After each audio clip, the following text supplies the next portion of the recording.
Bismillahirrahmanirrahim. Assalamualaikum warahmatullahi wabarakatuh. Saya Miftah Farid, NIM 19113011 pada kesempatan kali ini saya akan memaparkan proposal penelitian, yang dimana proposal penelitian saya berjudul tentang menilai praktek menaikkan tinggi harga barang di era COVID-19 dengan perspektif hukum ekonomi syariah. Dalam proposal penelitian ini terdiri dari beberapa sub. Yang pertama yaitu ada pendahuluan, yang dimana terdapat latar belakang masalah. Terus ada rumusan masalah, tujuan penelitian, manfaat penelitian baik teoritis maupun praktis. Selanjutnya ada metode penelitian, yaitu jenis penelitian, pendekatan penelitian, dan sumber hukum. Teknik pengumpulan data, teknik analisis data. Berikutnya ada studi review penelitian terdahulu. Ada kerangka teori, yaitu dalam perspektif hukum ekonomi syariah, perspektif menaikkan tinggi harga barang, pandemi COVID-19, dan Undang-Undang Nomor 7 Pasal 29 tentang perdagangan. Baik, langsung saja mengenai mengapa saya mengangkat tema ini atau mengangkat judul tersebut. Dikarenakan di era COVID-19 ini terjadi banyak sekali kecurangan, khususnya dalam dunia berbisnis, dalam perdagangan. Dan ini sangat bertentangan dengan hukum Islam sekaligus hukum negara kita. Praktek menaikkan tinggi harga barang atau terjadinya harga barang yang melonjak tinggi itu diantaranya disebabkan karena adanya penimbunan barang, yang dimana penimbunan barang ini sangat dilarang baik dalam hukum Islam maupun hukum negara, undang-undang.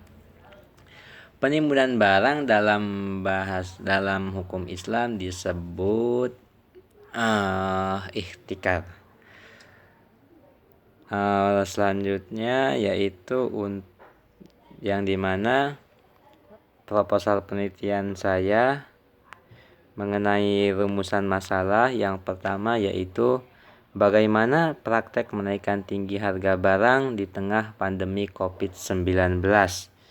Selanjutnya menurut perspektif hukum ekonomi syariah. Yang kedua, bagaimana praktek menimbun barang menurut pasal 29 Undang-Undang Nomor 7 Tahun 2014 tentang perdagangan.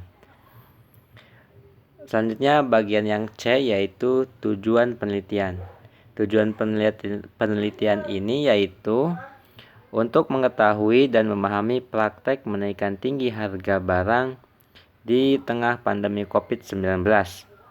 Dan yang kedua untuk mengetahui sekaligus memahami praktek penimbunan barang menurut hukum ekonomi syariah sekaligus Undang-Undang Pasal 29 Nomor 7 Tahun 2014 tentang perdagangan.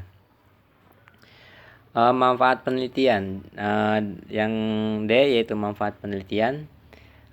Proposal saya memiliki dua manfaat penelitian, yaitu teoritis maupun praktis. Ya, teoritis, hasil penelitian diharapkan berguna sebagai bahan pustaka untuk penelitian berikutnya. Manfaat praktis yaitu hasil penelitian diharapkan bisa memberi manfaat seperti memberi informasi perkembangan ilmu hukum dan juga menjadi rujukan dalam menjalankan keberlangsungan hidup. Yang bagian E yaitu metode penelitian. Terdapat sub yang pertama jenis penelitian. Jenis penelitian dalam proposal saya yaitu termasuk penelitian pustaka. Metode penelitian dalam melakukan penelitian yang penulis gunakan yaitu berjenis kuantitatif deduktif. Adapun sub kedua yaitu pendekatan penelitian. Pendekatan yang digunakan penulis dalam penelitian ini menggunakan perspektif atau pendekatan normatif. Yang sub ketiga yaitu sumber hukum. Sumber hukum yaitu terdapat sumber hukum primer dan sumber hukum sekunder. Sumber hukum primer yaitu Undang-Undang Nomor 7 Tahun 2014 Pasal 29 tentang perdagangan. Adapun sumber hukum sekunder yaitu karya-karya tulis, buku-buku maupun jurnal. Sub keempat yaitu teknik pengumpulan data. Pengumpulan data metode pengumpulan data yang penulis gunakan yaitu dokumentasi, yaitu mencari data mengenai hal-hal yang berupa catatan, transkrip, buku, surat kabar, majalah atau undang-undang. Teknik analisis data. Kegiatan menganalisis data dalam suatu penelitian merupakan kegiatan inti yang dimana metode analisis ini digunakan dalam penelitian yang bersifat deduktif. Bagian yang F yaitu studi review penelitian terdahulu. Studi penelitian terdahulu. Selanjutnya yaitu kerangka teori.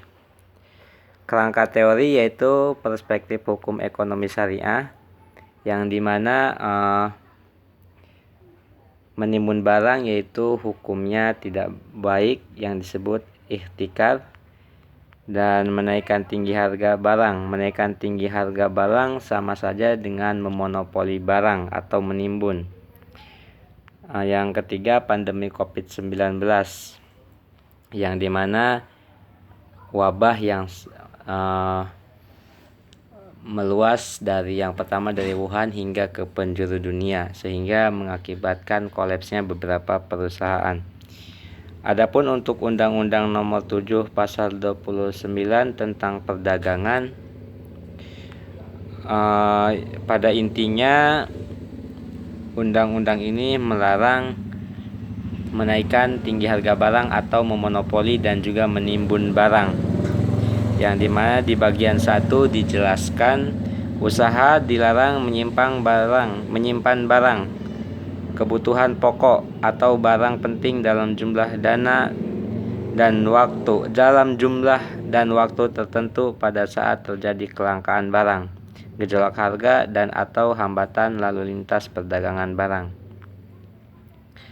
Saya kira itu untuk sistematikanya, yaitu bab pertama terdapat pendahuluan, bab kedua yaitu tujuan umum, bab ketiga gambaran umum objek penelitian, bab keempat yaitu hasil dan pembahasan, dan bab kelima merupakan bab penutup berisi kesimpulan dan saran.